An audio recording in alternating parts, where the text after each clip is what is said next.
from one prolific lawyer to another, our next speaker is also a lawyer by profession. A poet, writer, inspirational speaker, and civil society leader. He is the author of the best-selling book, 12 Little Things Every Filipino Can Do to Help Their Country, where he said that the solution to the problems in our country lies in us and in every single Filipino. To speak of making a difference as a Filipino Rotarian, let us all welcome the well-respected change advocate and builder of hope. A big round of applause for Attorney Lacson.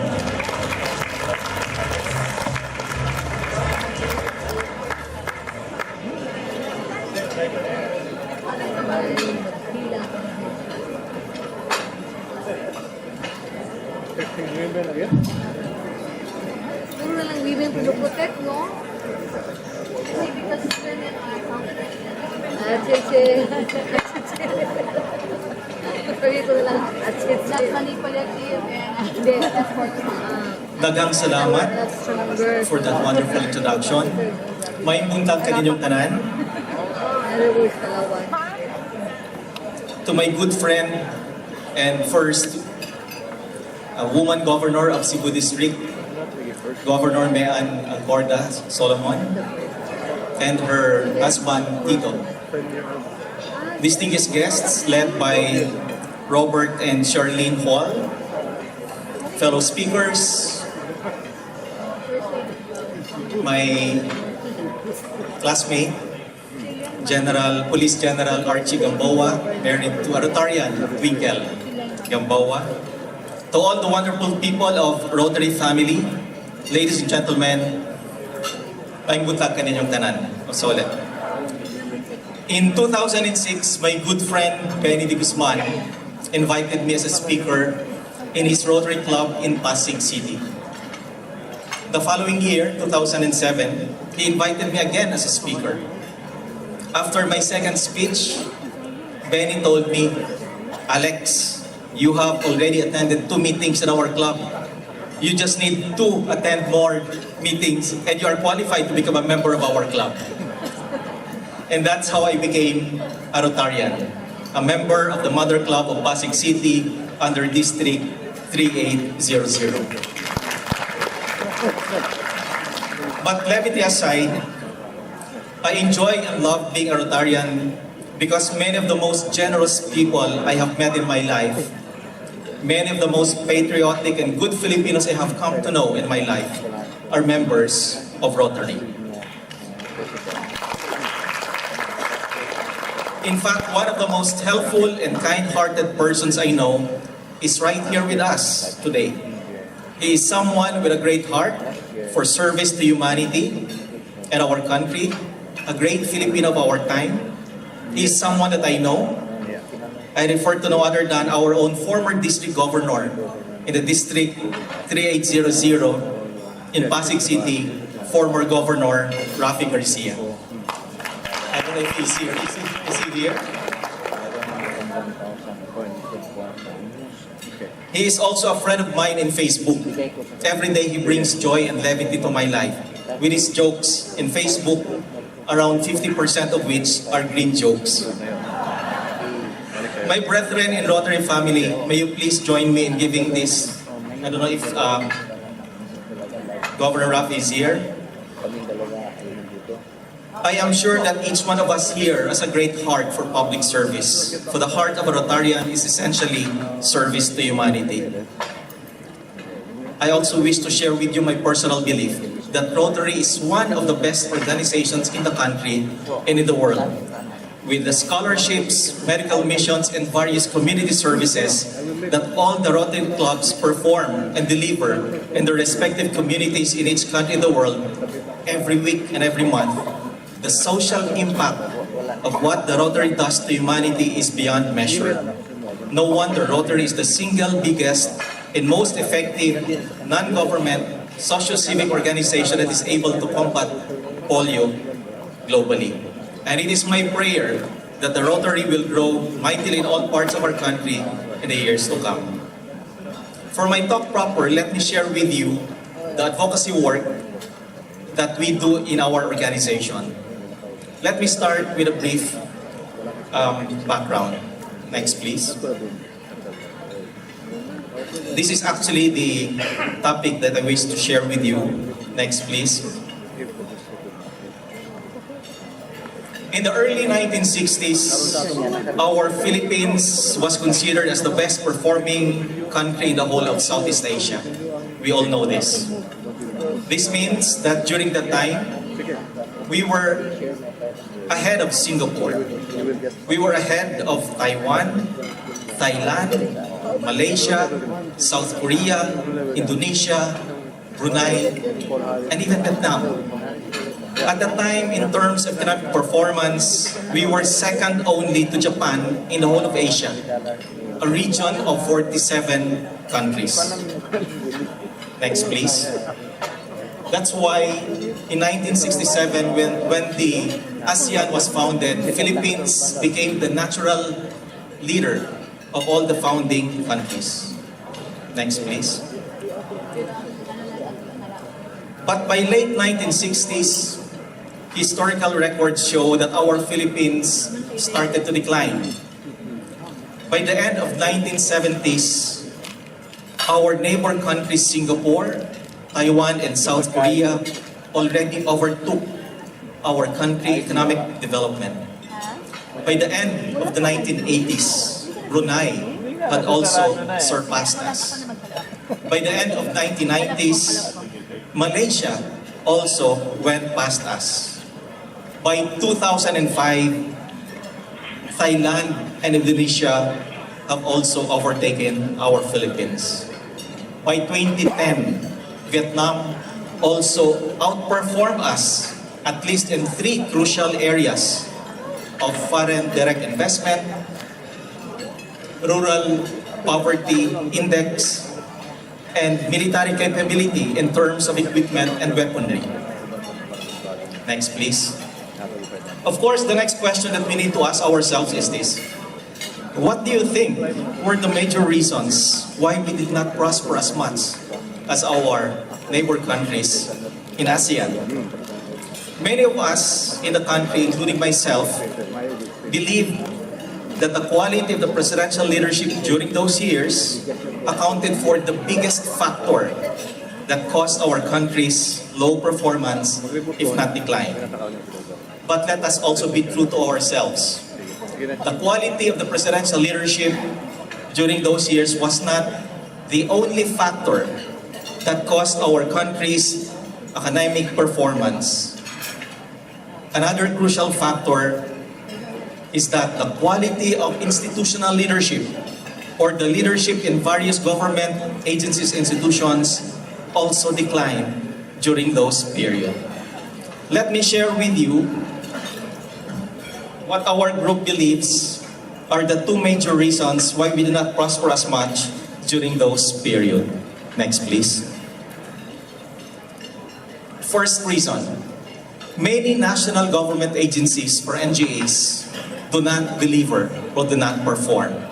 National government agencies like department level and other line government agencies. Let me cite to you some examples. Next, please. DNR, or the Department of Environment and Natural Resources. In 2010, DNR set the goal of planting 1.5 billion trees under the National Greening Program with a budget of 7 billion pesos. So that was in 2010. 5 years later, when it was audited by COA, Commission on Audit, the report of COA revealed, April 2015, that project was a complete failure and the 7 billion pesos was gone. I'm just citing the report of COA. This is just one example of one national government agency that has not delivered on this particular project. Next, please. Another example I would like to share with you is the DAR, or Department of Agrarian Reform. In 2015, DAR set a goal for itself to distribute 198,631 hectares. The accomplishment, that year, it was only able to make an accomplishment of 18% of the goal that it set for itself. Of course, we need to ask the question, why is it so? They were the ones who set the goal, and yet this is their accomplishment. Next, please. Bad traffic in Metro Manila has been there since 1995. It was in 1995 that it was first reported that the traffic in Metro Manila was terrible. And to this day, the traffic in Metro Manila is still terrible. So, again, this is another example of perhaps a national government agency that is in charge of the traffic in Metro Manila that has not performed or delivered in its manner. Next, please. Another example is our airports. I'm sorry about that. It's 2001. It's not 2004. It was in 2001 when our airports were first reported as one of the worst in the world. And yet, to this day, well, we still have questions on the situations of our airports, but there are also improvements in other airports. No? Next, please. And the war versus poverty. We all know that every administration actually declares a war against poverty in our country. Next, please. So the idea being is that many national government agencies do not attain their mission and their goals. They set a vision, but oftentimes many of them do not achieve their own visions. Next, please. So many national government agencies have weak governance mechanisms and have a low sense of accountability. Next, please. The kind of good governance system that allows you to realize your vision, mission, and goals in the most effective and efficient manner. This is the system that we're looking at and the system that we want to implement and to see in our national government agencies. Next, please. The second reason is this one. Many LGUs in our country also do not deliver or do not perform. Let me cite with you a data on this. Next, please. Next, please. Rural poverty. In Singapore, of course, they have zero rural poverty. In South Korea, they only have 3% rural poverty. In Taiwan, has only 8% rural poverty. Malaysia has 8% rural poverty. Talo pa tayo ng Thailand, has only 14% rural poverty. Vietnam has only 17% rural poverty. But look at our beloved Philippines. The rural poverty is very high at 40%. I am citing the statistics being used and being cited by former NEDA Secretary Dr. Shelito Habito, which he published in his articles in the Philippine Daily Inquirer. 40% rural poverty is very high. And of course, you have to ask the question, so whose fault is that? Primarily, this is the fault of the leaders in our localities, in our LGUs. Next, please. Why is rural poverty high in the Philippines? Again, let's ask the most basic question. No? Next, please. Many LGUs do not perform and deliver. Why? Next, please. Of course, the obvious answer is many LGUs are weak in good governance mechanism. Why are many LGUs weak in good governance mechanism? Next, please. Because most LGUs or many LGUs are controlled by political dynasties. Let me cite to you the study of AIM, Asian Institute of Management, on the presence and percentage of political dynasties in the country. Next, please. This is according to AIM. Dr. Ron Mendoza, who used to be the Executive Director of Policy Center of AIM, he made a study on this. after the 2010 elections and 2013 elections, and this is what he discovered. Around 70% of the members of our Congress belong to political dynasties. And around 80% of our mayors and governors around the country are also members of political dynasties. At magkakamag-anak sila. They are related to one another. No? If the husband is the congressman, and maybe the wife is the mayor, or maybe the son. This is according to the findings of AIM. Next, please. And there are only 178 political dynasties around the country. And yet, they have captured the leadership in the LGUs. And they have captured the membership in our Congress. They are the ones who pass laws, and they are the ones who lead us in our LGUs. They control our politics and government. These 178 political dynasties. Next, please. Next, please. And according to that study by AIM, poverty is highest in areas controlled by political dynasties. Despite the fact that in some of these cases, the father is the mayor, the son is the vice mayor. And they have been there for the past 30 years or so. Next, please.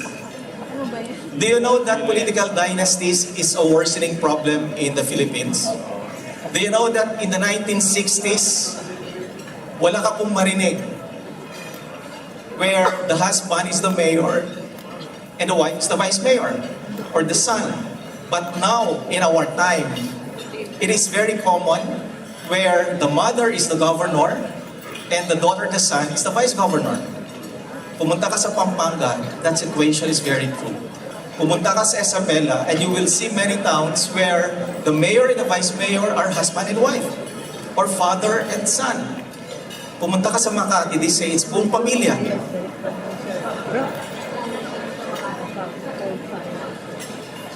Do you know how much we spend every year to the LGUs?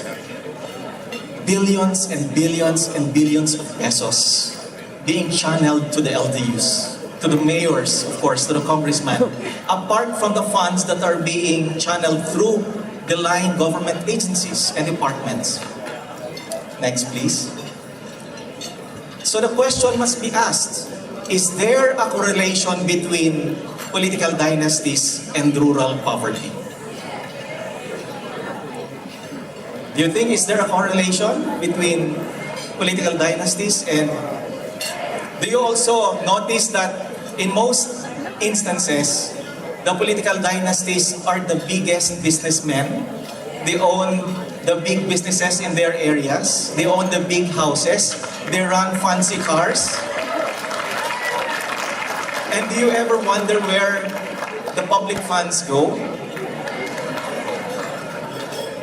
Next, please. So rural poverty, look at it again. According to former NEDA Secretary, Dr. Shell Habito, it's 40%. Next, please. Next, please. So many LGUs have visions, they have missions, but they are not able to achieve their goals. Why? Precisely because there are weak governance mechanisms. Why? Precisely because they are related to one another. Next, please. So the culture of good governance is very weak among many LGUs. Next, please. As a result, we have in our country around 12 million Filipinos who are living under extreme poverty. This is according to a government agency, Philippine Statistics Authority, published January of last year. Around 12 million Filipinos living in extreme poverty. Next, please. This was published, in fact, in the front page of the Philippine Daily Inquirer, February 26 of last year. Alam niyo ba kung gaano kalaki ang 12 million Filipinos living in extreme poverty? That is bigger than the whole of Singapore, because Singapore is just around 4.5 million population.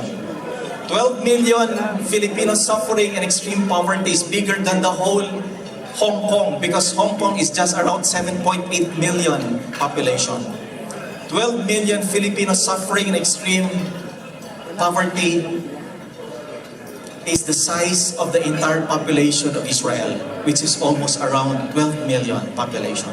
But in our country, we have these brethren who are suffering extreme poverty. What is extreme poverty?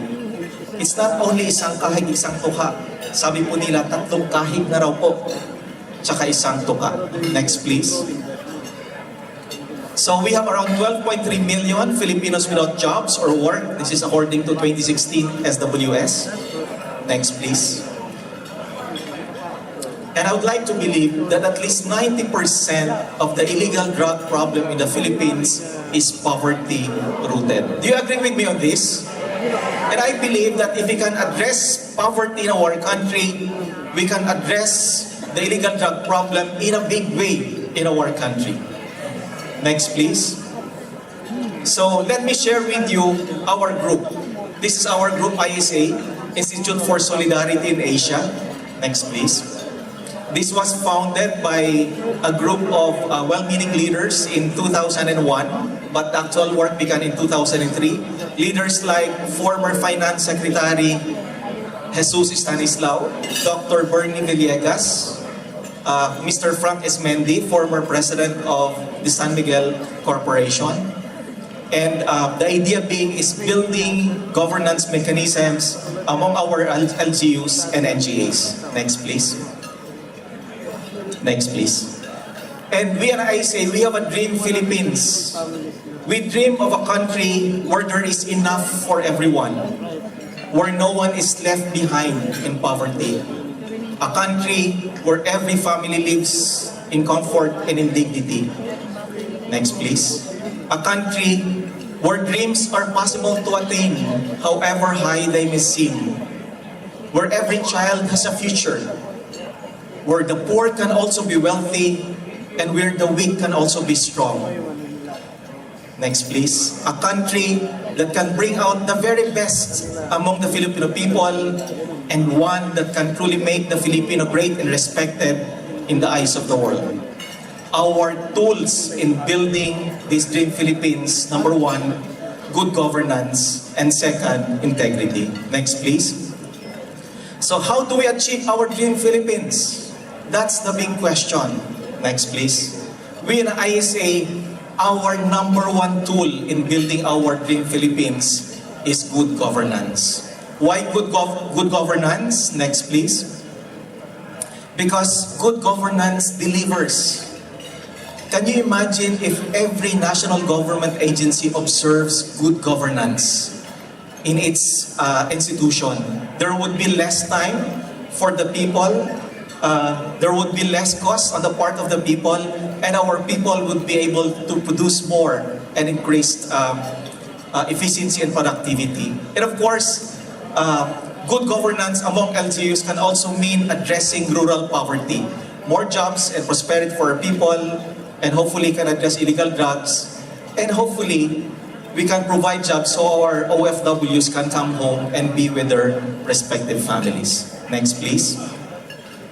Our dream Philippines is attainable if public institutions deliver, if public servants truly serve, and if we, the public or citizens, get involved or participate. Next, please. So there is this book, a very famous book, Why Nations Fail. Essentially, the conclusion of these authors in this book is this: nations fail because they fail to set up inclusive, effective, and efficient public institutions. Institutions which deliver and perform. Next, please. So, our innovation is the PGS, or a Performance Governance System, a holistic and collaborative framework for designing and executing roadmaps to reform and transformation. Next, please. PGS is essentially anchored on the balanced scorecard technology, which translates vision into strategy, and which translates strategy into action, which actions produce breakthrough accomplishments or results. The PGS was based on this balanced scorecard technology developed in Harvard Business School, which is now being used in many big companies under the Fortune group of companies. Next, please. And so IASA contributes in the development at the national level and grassroots level. Next, please. So, on the level of the NGAs, we develop and install governance for transformation and development programs. No? And among the partners that we have in the NGAs are this. Next, please. So we have the AFP, which is a partner, Development Bank of the Philippines. We have the many GOCCs, Philippine Heart Center, including the PNP, DTI, and many other national government agencies which have enrolled into the system and where we try to implement this governance system using the PGS pathway. Next, please. More partners, NGA partners. Next, please. But let me share with you a story. This story of one small agency which has done well in implementing this system. So the National Electrification Administration, NEA, was created in 1969 under that law.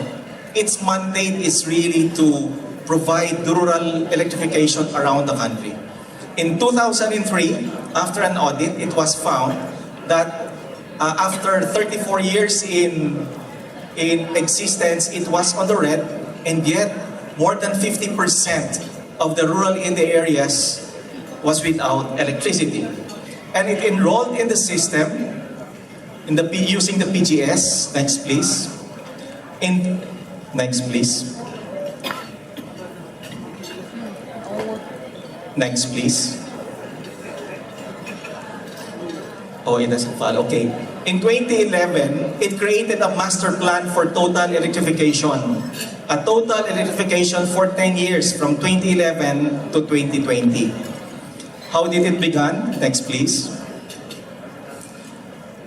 It set for itself a target for 2015 from 2011. And it used these 32,440 CTUs that at that time, around the countries, there 32,440 CTUs had only 5% electrification. And its target was that after a few years, it could fully electrify these areas. Next, please. Its accomplishment, after 5 years, by 2016, 100% electrification in those 32,440 CTUs. No? What's the social impact of this? Next, please. If you just assume that there are 100 families per CTU and there are 5 families or 4.5 families per members per family, it has impacted a total of 15 million Filipinos where electricity was provided to the members of these families. So that's the social impact. Next, please.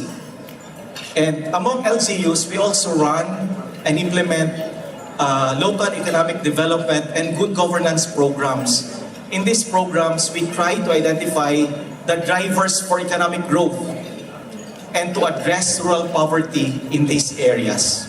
Next, please. I'd like to cite one example. Next, please. The example of Butuan City. I don't know if there are people here from Butuan.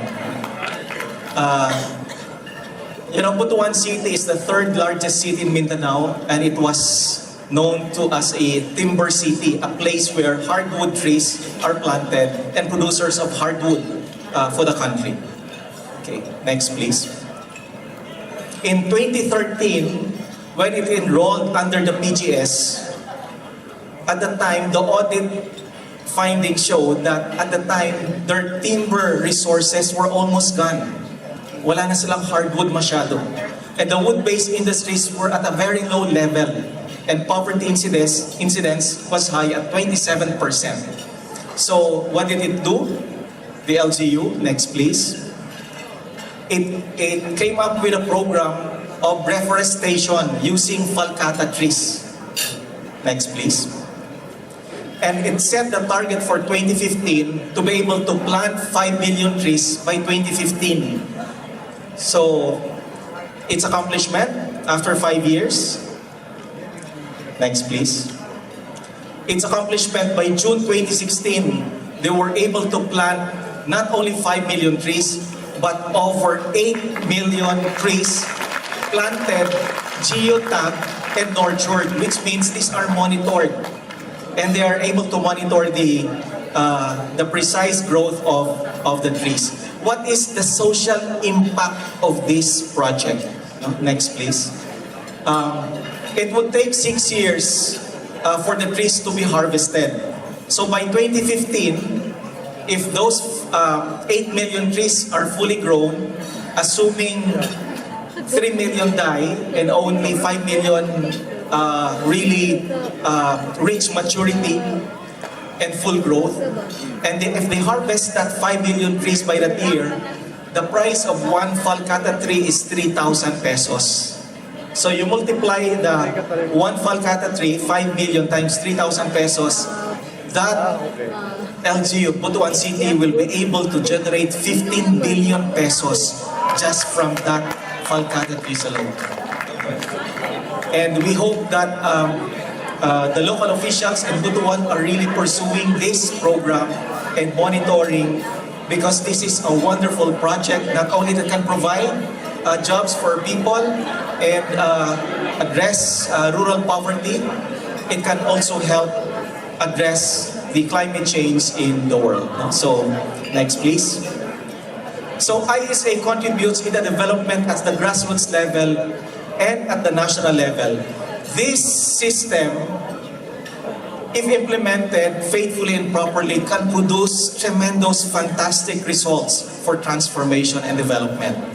But it also depends on the commitment and the passion, dedication of the officials who are implementing the system. So the system produces different results depending on the passion and dedication of the government agency that implements this system. Next, please. But we need to do a lot more. Next, please. We need to reach more LGUs in the country. Next, please. So, how can your club help? If your club is interested, let me cite with you one story. Next, please. Last September, I was invited to speak before the gathering of the Rotary Makati Central. And so I presented a shorter version of this presentation.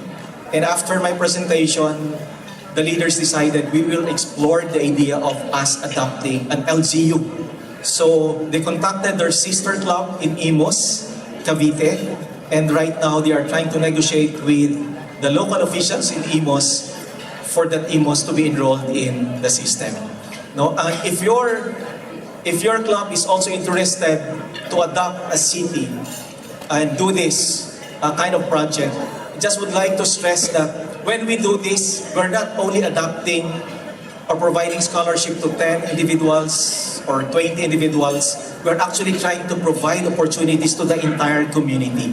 So this is a wholesale approach. This is a wholesale approach. This is not a piecemeal kind of solution. Next, please. So we need a team of believers in good governance in PGS. Next, please. And we need a team of builders of our dream Philippines. Next, please. These are our officers. So our current chairman is the former health secretary, Dr. Francisco Duque, and our chairman emeritus, Dr. Jesus Stanislaw, former finance secretary.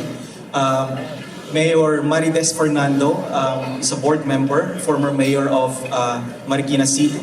Mayor Jane Ortega, former accomplished mayor of San Fernando, La Union. Former chief of staff, General Bautista, and commissioner of SEC. These are some of the members of the board of our organization. Next, please. By way of a closing, let me just read this. It's a short. In 2008, there was a newspaper columnist in Hong Kong who called our Philippines a nation of servants. That Chinese columnist was angry that we were asserting our claims over the Scarborough Shoal Islands.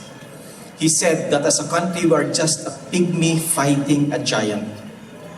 Apparently in Hong Kong, 90% of the OFWs there are domestic helpers. And this columnist, Chip Xiao, has never been to the Philippines. That's why this Hong Kong columnist called us a nation of servants. We all know that it is not true, but it still hurt when it was first reported in the international news. It hurt even more because our children heard it. I always feel that the Filipino is not less than the Chinese. The Filipino is no less than the Japanese. The Filipino is no less than the Singaporeans, the South Koreans, the Americans. The Filipino is as great, if not better, as these people. If they were able to build prosperous countries for themselves, we too can build a prosperous Philippines for our people. If they were able to provide enough for their people so their people could live in comfort and dignity, we too should and can do the same for our people. My brethren in Rotary, let us challenge ourselves. As a people, we can do so much more than what we have today. As a people, we all have the necessary essentials for us to succeed as a nation. These essentials are already within us and around us. To achieve all our dreams for our country and our people, we need to do one very difficult thing. We need to discipline ourselves to become good Filipinos, to get involved and participate in the affairs of our nation. Truly, what our country needs today are Filipinos who will be honest in small things and in great things. Filipinos who cannot be bought, no amount of money. Those who believe in integrity and good governance as our main tools in building our dream Philippines. Those who will set aside personal gain for the greater good. Filipinos who would dream big and aim high, not only for themselves, but also for our country. Filipinos who would create wealth, not only for themselves and their money, their family, but also for the many who have none in our society. Filipinos who would strive for the happiness of our people as their own happiness. My brethren in Rotary, let us be among these good Filipinos that our country direly needs. Let us make beautiful this land that our Lord gave us. Together, let us make the Filipino truly great and respected in the eyes of the world, but more so in the eyes of our Lord. To all of you, my brethren in Rotary, I pray that our Lord would use each one of you wonderfully for our country and our people. And I pray that our Lord would further strengthen the Rotary Family Network and use it mightily to serve humanity. God bless all of you. God bless our country. Maraming salamat.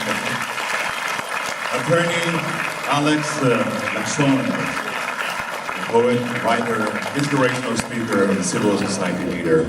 To give the token of appreciation to our distinguished speaker is our District Governor, Mayan Alcoto Solomon, together with DISCON Chair, Lahug. Again, we present the token of appreciation to Attorney Alex Lacson for being one of our keynote speakers today on good citizenship and the All-Star Team District Award for an advocate on good citizenship, Attorney Alex Lacson.